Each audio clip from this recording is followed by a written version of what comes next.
Welcome to this edition of Africa Frontiers of Innovation, a thought leadership platform that was created by Canon.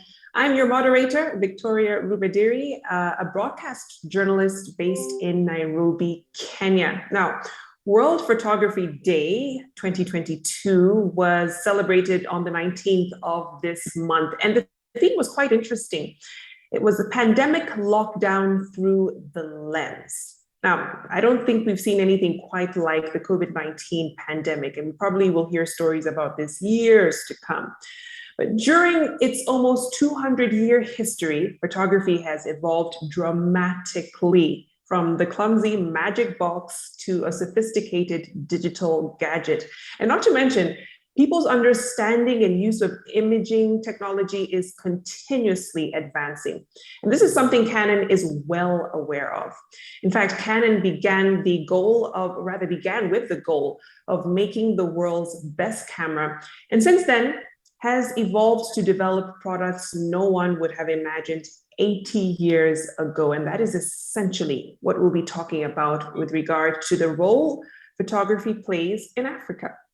Well, we have some brilliant minds in the photography space from across Africa who will share their experiences and their insights on new creative outlets, workarounds, and digital solutions and platforms which photographers can consider during crisis situations like the pandemic and much more. So let me introduce my panel really quickly before we get into our discussion today.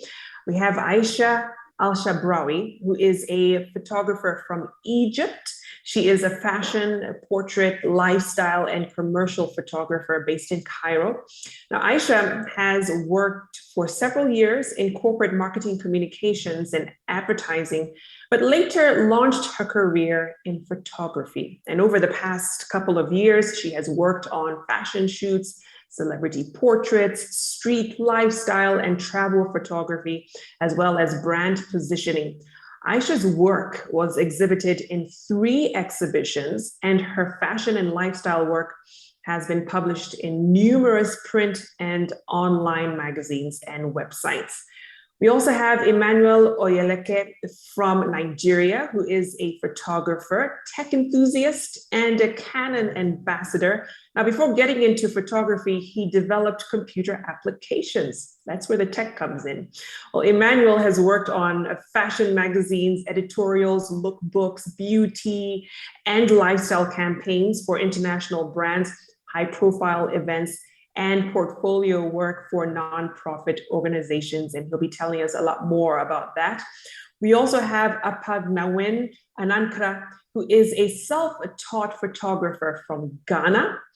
He loves nothing more than living life through his camera lens, capturing every essence of beauty from his subjects and being able to tell their unique story.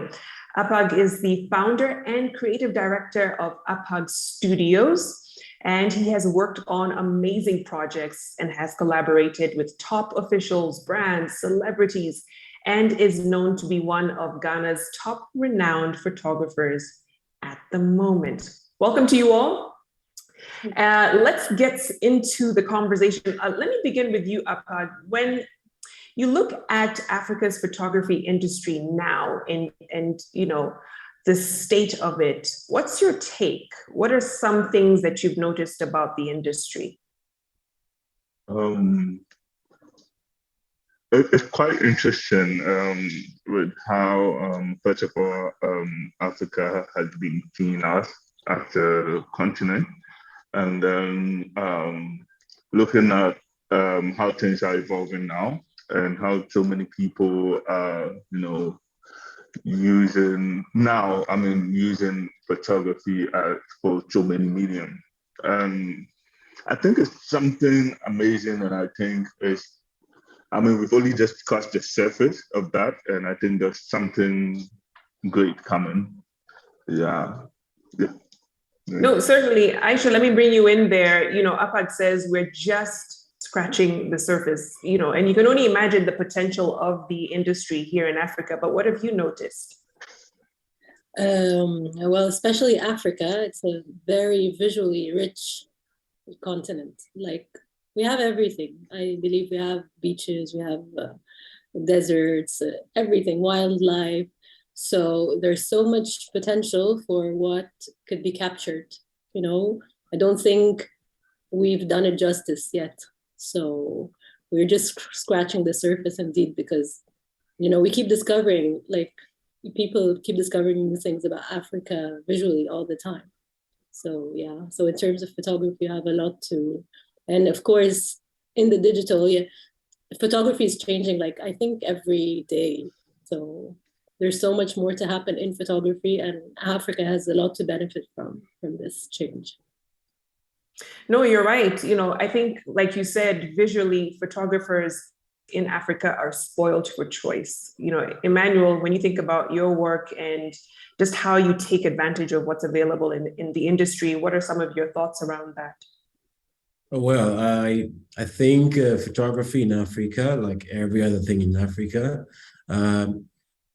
is diverse, because we have so many different cultures, we have so many different terrains, we have so many things to talk about. I think as Africans, we all have different stories, and I think finding better ways, more creative ways, albeit using technology to advantage in telling these stories, some of the things that we need to continue to do, and learn more ways to do it better. So that's what I think about photography in Africa right now.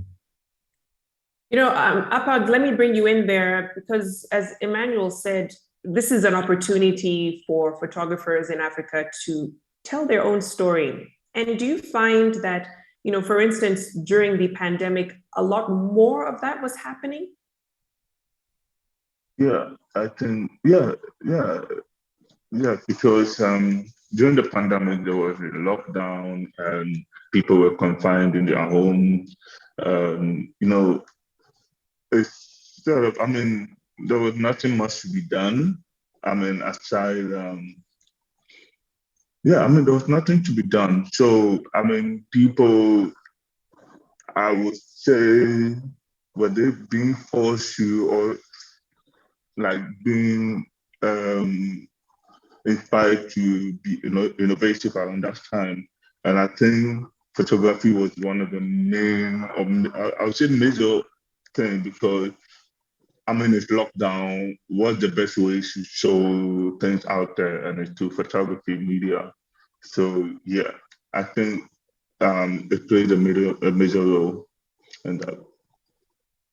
I wonder, because like you mentioned, we weren't able to kind of move around, and you saw quite a few people relying on things like their smartphones. Aisha, when you look at that dynamic, does it kind of threaten and I'm a purist, someone who loves the camera, the feel of the camera, the lens, and you're talking about smartphones, how do you kind of make that comparison with people using a lot more of that during the pandemic?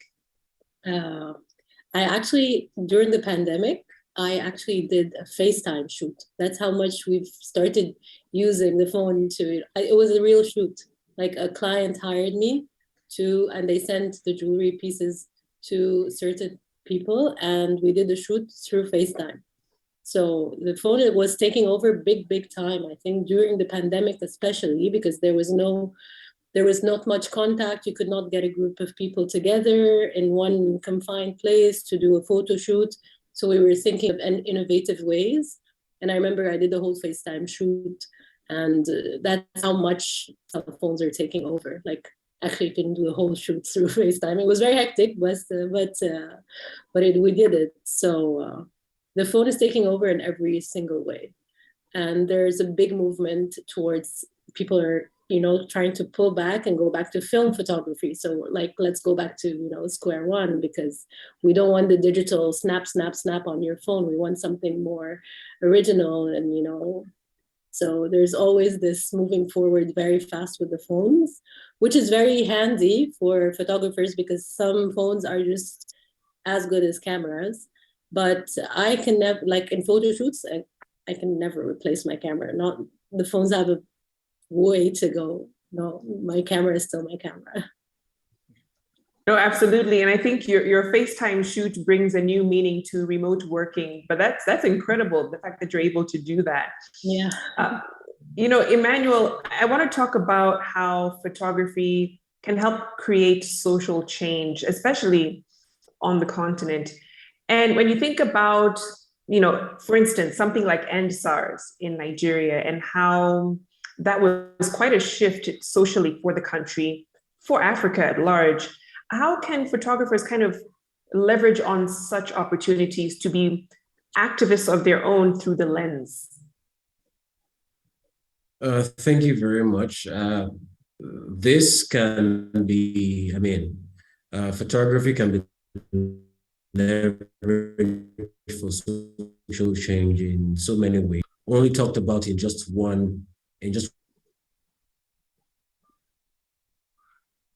it can actually help you reevaluate the way you actually interact with your own immediate environment.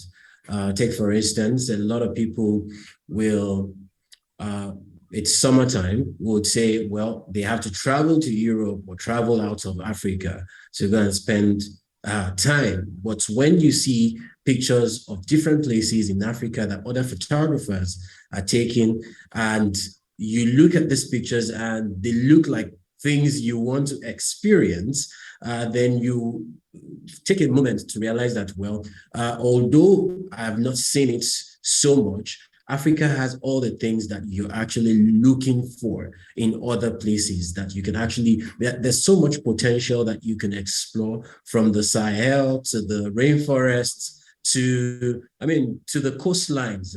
So in one way, that's social change, because social change has to be internal first before it's external.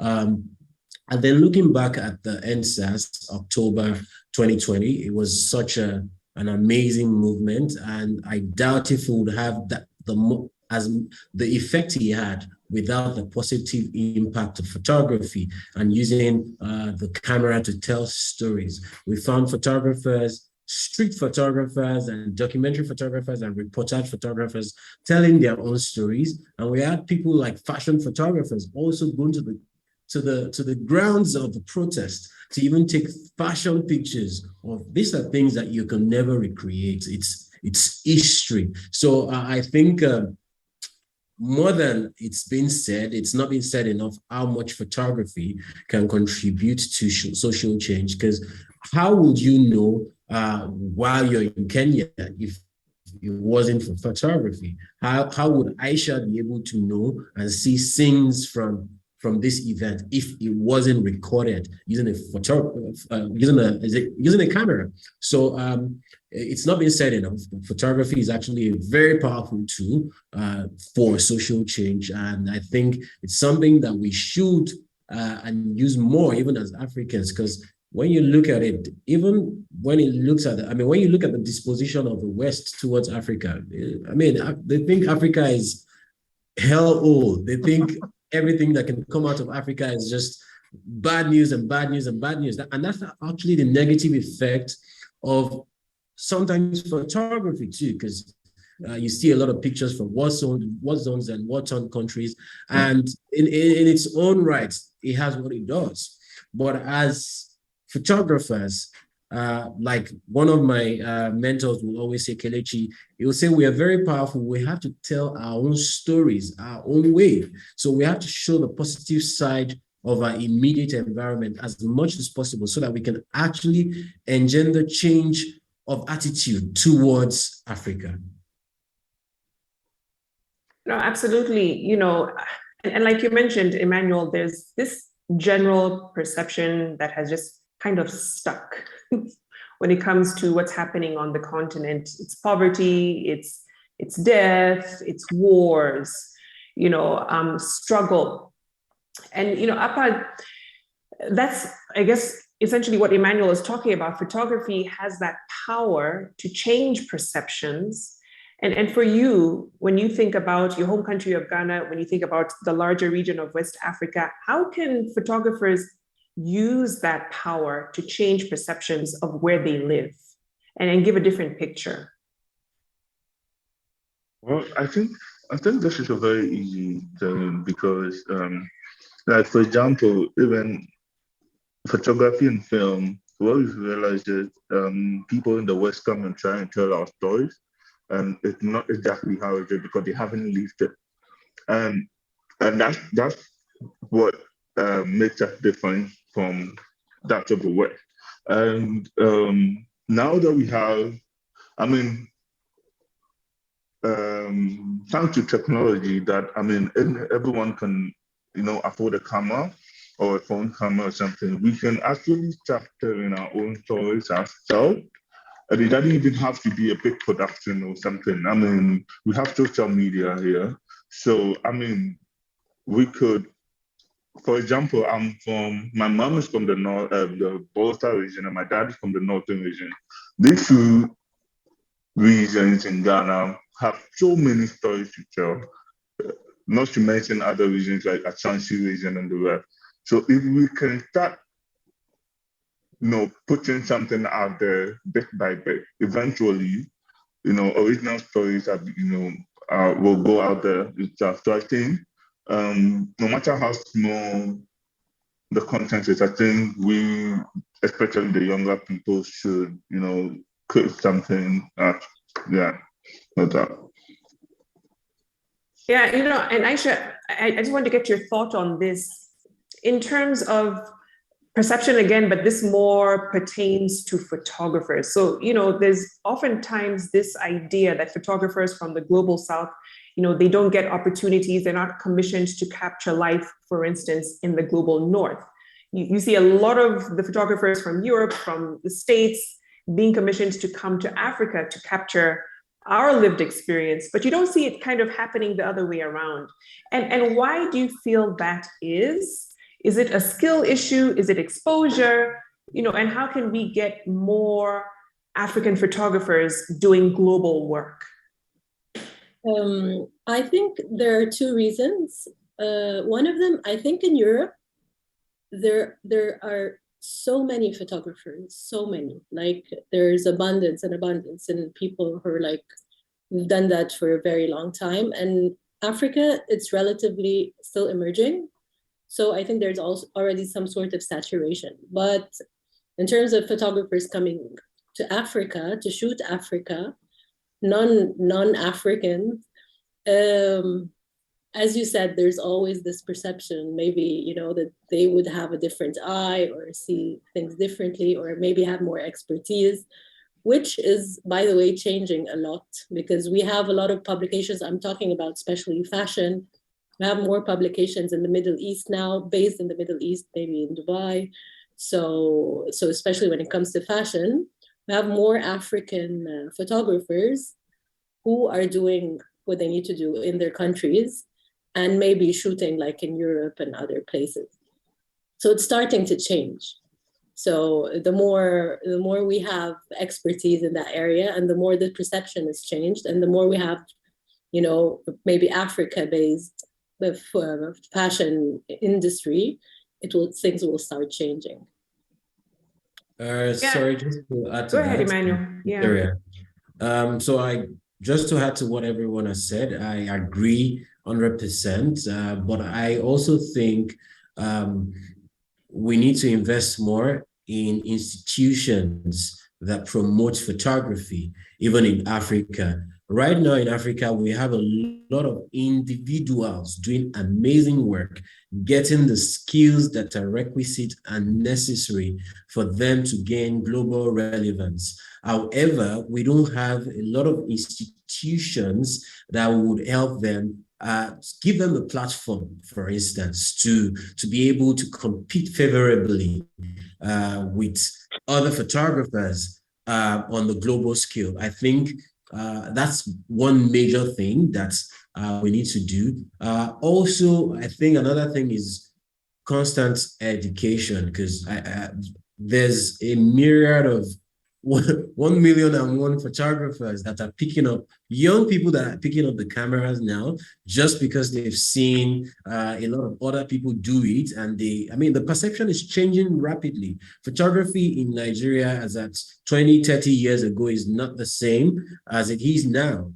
20, 30 years ago, if you're saying you're a photographer, you're almost condemned to not being maybe a star in the society or thereabout. Obviously, there are few people doing it and doing it the right way. These people have gone to the West, gotten education from the West, gotten exposure from the West, coming back to Nigeria to do it. That was in the past. But right now, a lot of people are seeing young people being photographers and making it as photographers, and they're serving as examples.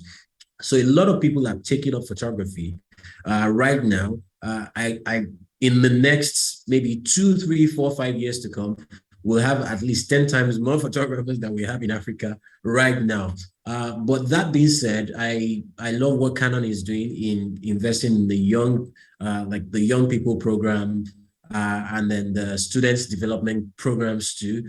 So these are things that will help even photographers starting up gain the technical knowledge that they need, and also the other side of the knowledge that they need in running a profitable photography business, and not just having the technical know-how, but the skills for them to navigate the photography terrain, even in Africa and the world at large. And also, I would like to add to what Emmanuel said. And also, if you look at education, as Emmanuel was talking about, what I've realized that Canon had done, even over the past years, if someone is starting photography, it's easier to have access to a Canon camera to, start your education, like start your photography education, which is a good thing, actually. And that is, as Emmanuel was saying, that Canon is creating like the good educational structures for, for these young people and stuff. So I think if the whole of Africa could go through that same kind of structure, I think it would be a very good thing for Africa as a whole. Definitely, and for what you, Apag, and Emmanuel are talking about, I think it's the Miraisha program that's been done by Canon, and of course there's the Canon Student Development Program. So, they're trying to really capacitate and increase the skills when it comes to photography. But it's interesting, I want to kind of go back to something I believe you said, Emmanuel, and it's this stigma that's attached to if you want to be a photographer, especially in the African context. You were in tech, you moved to photography. I know of a Kenyan photographer here who was in law and moved into photography, and he's doing fantastic. But part of it is breaking stigma, for people to accept it as a real viable career. And thinking about how unemployment is a huge issue across the continent. It really provides an opportunity to get young people busy, and not just busy, have some real income generating opportunities. But, speak to that, especially in Nigeria. I'd like to hear from you, Aisha, Egypt, what the case is as well. But, Emmanuel, when you're thinking about the opportunities that it does bring and shifting the stigma away from that, it'd be interesting to hear your thoughts. Bless you, Aisha. So thank you for that question. I will say the times are changing very rapidly. Photographers are now in Nigeria, especially, are now being looked up to. I know there's still a lot of work to do in that department, especially for some of us that have gone ahead. And I've been at this for 10 years. I quit my job. I started photography even when I didn't know how it will turn out. However, I would say it offers a lot of opportunities. And like Apag said in the beginning, we're only just scratching the surface. Because when I think about the myriad of opportunities in terms of photography, especially now that photography is actually important to our daily lives. I know in medicine, we would need photography. Even in the law, we need photography. In crime fighting, we need photography. When you look at the plethora of opportunities in terms of genres of photography, you still see that a few of them are still saturated, even in Africa. Whereas we still have a whole lot of genres that needs expertise in areas of fashion, food, architecture, storytelling. When I mean storytelling, I mean reportage, I mean documentary photographers. So I think the opportunities are quite endless, to say the least. And the most important thing is, even if you develop locally, your opportunities available to you are not only available locally, because once you have a skill, they're exportable skills. They're skills that can, I mean, just like we said about people coming from other climes to document Africa. Why not Africans being exported all over the world, which is what is happening now? Because there's something about Africans. The thing about Africans is when they're good at something, I will speak for Nigerians, for instance, when they're good at something, they're exceptionally good at it. And that's the same for photography. When you meet photographers from Nigeria that are good at what they're good at, they are exceptionally good at it, and they can compete favorably anywhere in the world. So the opportunities are global, to say the least. No, and I love that you said that. It kind of goes beyond a degree. It opens doors for you, literally to the world in terms of opportunities. But Aisha, what is the case for a lot of young people in Cairo and getting into photography and the training that's available? Yeah. I'm actually like Emmanuel. I quit a corporate job. I used to work for advertising for a big telecom company for years. And I made that shift, I did the leap. And I've been doing it for like 8 years. And back then it wasn't as growing as it is now. Back then the industry wasn't as big. And as Emmanuel said as well, we have the same issue in Egypt, which is it wasn't taken as seriously. Like it's only lately that people understand that this is actually a job. Are you really a photographer? Is that a job? People think it's a hobby for some reason. So it's not. And people don't understand that when someone's like, come take a picture of me, that's work for me. It's not like I'm gonna just take my camera. It's actually work. So people still have this perception of that it's changing. It's changing a lot in Egypt now. There are more, institutions, a few, and it's growing. And we have, events, more photography events, more educational programs, and people are starting to understand that this is actually like, it's a good job. It's I graduated with a psychology degree and I worked in advertising, and I still chose this as my profession for the past 8 years. And I'm very grateful because I really appreciate my job. So it's no longer the stigma of, that's not really a job. Go get you a real job. That's things are changing dramatically, and we have so many respected, photographers here in Egypt, respected all over, the Middle East and the world. So yeah. And let's talk about something that has changed the game as well, for photographers, and that's social media.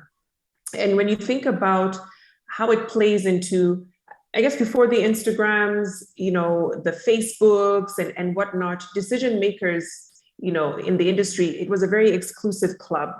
And they only kind of publicized the photographers that they knew. Now, you don't have that gatekeeping as much, because literally anyone can post their work anywhere from any, and kind of get that exposure. So how much of a game changer has social media been? And what advice would you give to up and coming photographers who are trying to get their work out there and build their names in photography? That's a question that goes to all of you. I'll start with you, Apag. I think social media, without social media, I don't know where should I say 21st century, or the current photographers will be now, because I think social media, I would say, it was the first thing that we all thought of when posting, showing our work. Because I remember when I think I joined Instagram in 2014, and that was still around the time I was, trying to find myself in the area of photography. And from there to now, I can say that most of the clients I get,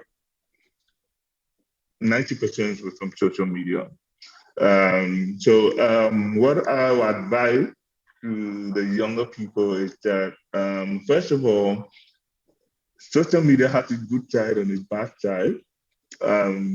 So just put your work, don't compare yourself to others, just, focus on you because you are you. We are all different.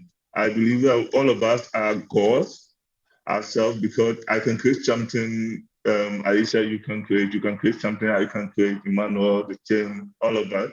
So I think we should just focus on ourselves and challenge ourselves and then, just put it out there, put your work out there because every case is unique. Yeah. That's it.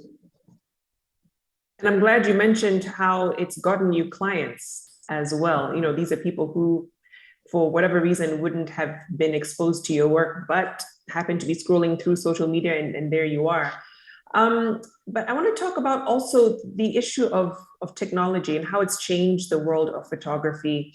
Of course, we saw how the pandemic disrupted a lot of photographers' work, but how has technology helped in running business, enabling greater productivity behind the scenes? What, from your experience, would you say technology has really helped? That will go to me or anyone? That Emmanuel?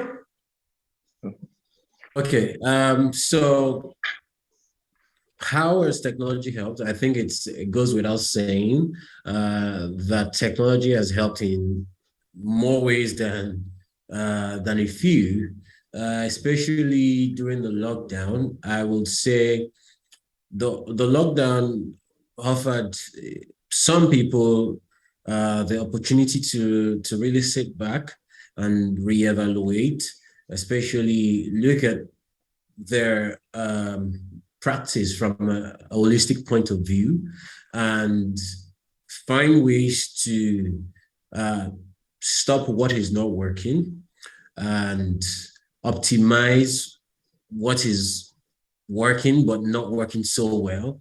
And it has offered the opportunity to, it's opened up a new vista for so many people. I would say, especially technology, especially social media, especially during the lockdown, during the pandemic, it helped a lot. Some people used it as a coping mechanism. Some people used it to expand their horizons too. We saw a rise in the amount of, I can tell you that the year that I gave the most webinars is still 2020. Because we saw the rise of platforms like Zoom, using it for education, for meeting up. So I would say the advancement in technology has helped. Even as photographers, it has helped us do our work more effectively, focusing less on the technical parts of the job and focusing more on the creative parts. Before I would be wary of increasing my ISOs to maybe like 2,000, 3,000, 4,000. Now I can do it in a heartbeat without thinking twice and without knowing fully well that the results are going to be amazing. So I'll say technology has really helped us in telling better stories, in telling them more effectively, telling them more easily, and having our stories go far and wide. We have more reach with our stories now. With just a push of a button, I can reach someone. Like my work can be exhibited all over the world, to say the least. So the advancement in technologies has helped us, unless the power of photography more, even as photographers and storytellers. Yeah. Yeah, no, absolutely. And Aisha, I want you to kind of elaborate more on how the pandemic changed the way you created. You talked about the FaceTime shoot, which was really innovative. But what else did you kind of notice changed in your work and how you operated as a result of the pandemic? During the pandemic, I think it was a time where we all, relied only on social media for communication. And we all realized the importance of social media. So I complain a lot about social media just because you have to have a limit. So in my head, I didn't see how important it is until the pandemic, or how beneficial it could be, because some people, this was their only way of communicating with the world. So in terms of photographers, it was a way of self-expression, not necessarily to make like even, like paid work. It was just like a form of self-expression. People were expressing themselves, what's happening. There was a lot of communication and sharing. So that was very important. I realized the importance of social media on that. And the pandemic has changed the way I do things. I don't think it has changed the way I do things. I think it's just made me value certain things more. Like as Emmanuel was saying, I valued creativity more. I valued connecting with the people I share my content with, and becoming more aware of who my audience is. So you just became so aware who is around you on social media. It wasn't only about, just sharing pictures anywhere. It was just about that. Who are you connecting with? So that was the main thing for me. Fantastic. And, we have a few minutes to go, but I want to get from each of you where you see photography in Africa going. How do you see it evolving beyond what are the photography trends on the continent? But from your respective spaces, countries, where do you see it going? Apag, I'll start with you. Okay, so basically, I think I wrote something down, and I said, and it goes this way. I believe the African photography landscape, it and will become more globalized, providing inspiration for photographers on other continents. We are already beginning to see some amazing photographers draw inspiration from their creative scene. I believe Africans will be entrusted more to tell their own stories on global platforms, which will lead to more talent being developed locally and invite more investments in this space. So, yeah. Fantastic. Well said. Emmanuel? That was fantastic. I don't know how to come back. Anyways, from my own perspective, I believe we're, as African photographers, we're only just grasping the task that's been laid in our hands. I think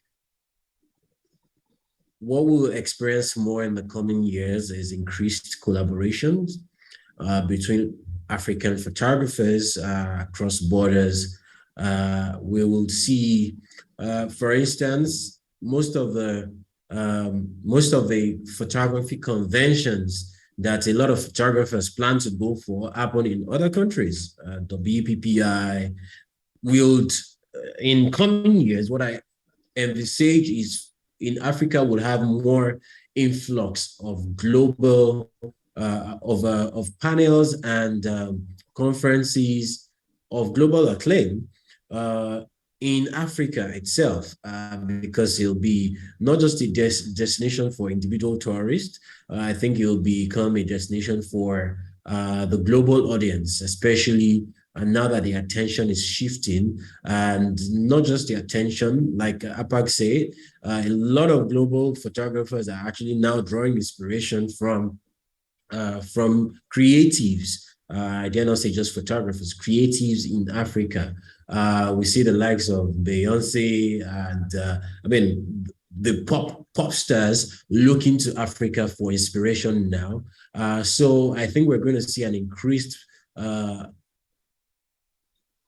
not just proliferation, but we're going to see an increase in this types of in these types of attention towards Africa. And also, I think Africa is going to develop its own organic capacity. Like I said, I think institutions are going to arise that would give photographers, especially in Africa, the platforms that they need, that they desire to be of global relevance. Yeah, that's it. Fantastic. And we hope that is the case. We'll be watching this space very keenly. But Aisha, what do you see happening, big things happening in the industry in the coming years? I think they said it all, but I think there's going to be a huge focus of photography in Africa as a way of promoting tourism. It's after the pandemic now, the travel restrictions are much less and photography is much more. And so many people are sharing from Africa what they have in their countries. So I think there's a huge opportunity for tourism and photography to work hand in hand.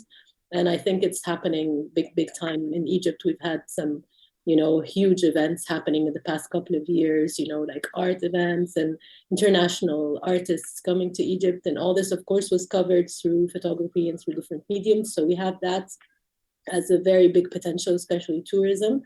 And I think there's going to be, as Emmanuel said, a lot of educational work, because we have a long way to go and we have a huge potential, And again, repeating what Emmanuel said, I believe, like him, like Africans, when we put our mind to something, we know we'll excel, if we decide. So I think in the coming years, there's going to be a lot of attention and support and funding for more photography work. So hopefully that's the case. Certainly. So my last question to all of you is linked to the theme for World Photography Day this year, which of course is pandemic lockdown through the lens. And, what advice would you give African photographers to stay creative in a time of crisis? I had a friend of mine who said the lesson that they learned from the pandemic was it was not about survival of the fittest, but survival of the quickest. Whoever was able to adjust and adapt fastest was able to kind of get through the pandemic. But what advice would you give to young photographers, all of you having gone through that period and the lessons that you've learned? Apag, I'll start with you. Okay, I think when it comes to the creative art, it's not just a physical thing. I think it's also mental. And everyone had gone through like hardship during their journey and stuff. So I would just say, at first, that this is your passion. Despite whatever comes your way, don't give up. Just keep pushing, because when something is your passion, that means then there's something in store for you in the future. So you just have to keep at it, and and you'll get there in no time. Fantastic. Keep it a passion. You never feel like you're working a day in your life. Emmanuel, let me come to you. Thank you, Victoria. Final words, I would say, keep pushing, don't stop, don't settle. There's always a story to be told, and you always have something to offer the world. So just keep pushing, don't stop, don't settle, think the long game. Think the long game. Fantastic. Aisha, last word goes to you. I think one of the most important things is they can keep pushing and everything, but it's important also to know your own voice and to have your own voice in photography, and never to push when you need to rest, because a lot of people just needed to rest, So the COVID was the perfect time for that.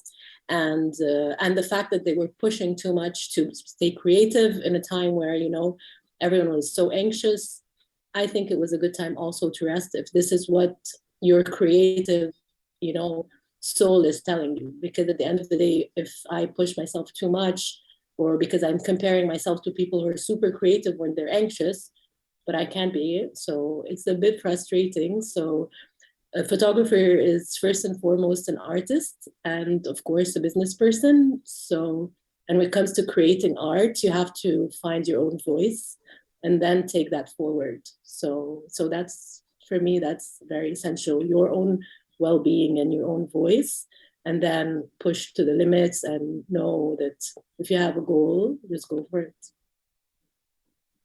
Wonderful, wonderful. Having your own voice and rest, man, that can't be stressed enough. And certainly the pandemic taught all of us to slow down and of course, appreciate what's really important in life. Thank you so much, Emmanuel and Aisha, for your insights. I hope it inspires several photographers who will be listening into your personal stories and going forth to get their work out there. And most importantly, to make Africa known for its greatness. All right, and that does it for this edition of Africa Frontiers of Innovation. I'm Victoria Rubadiri. Keep your eyes peeled on the Canon CNA page on LinkedIn and Facebook. We'll have all of the alerts for the next conversation that will be happening in September with another brilliant panel. For now, it's bye.